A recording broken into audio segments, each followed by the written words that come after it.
Let's face it, for many decades now, the egg, as humble as it may look, has been demonized. There's really no other word that does justice to what so-called dietary experts and healthcare professionals have done to the egg.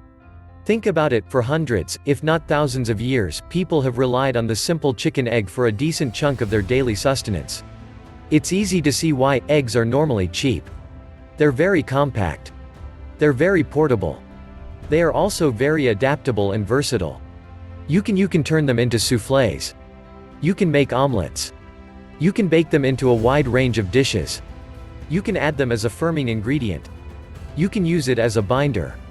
You can also separate it between egg whites and egg yolk. There's just so many things you could do with the egg.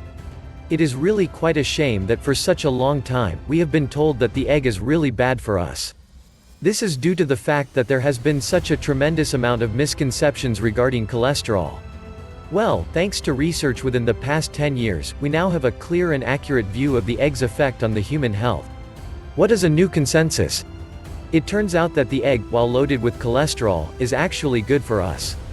It not only contains a long laundry list of vitamins and nutrients and minerals, it also has a very small calorie footprint.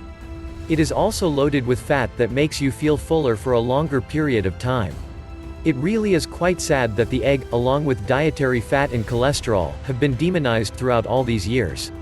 The reason for this, of course, is that people were distracted from looking at the real culprit.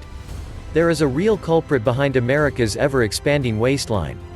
There is a biochemical compound to blame for the obesity epidemic that is gripping the United States, the European Union, and all other areas of the world where there is a large middle class. This dietary culprit, of course, is sugar, also known as carbohydrates. That steaming bowl of rice that you're enjoying, or that pile of mashed potatoes, or stack of bread that you normally love to eat, they can actually cause more damage to your system than fat. The reason for this, of course, is that people tend to eat more carbohydrates, and carbohydrates are very inflammatory. When you look at the molecular structure of carbohydrates, it is easy to see why. There are so many attraction points on the surface of carbohydrates that they soak up a tremendous amount of water. When you eat a lot of carbs, your body soaks up a tremendous amount of water. I wish I could tell you that this is harmless, it isn't. When you have all that water in your blood, in your skin, and also affecting your nervous system, you get inflamed. Inflammation is bad news.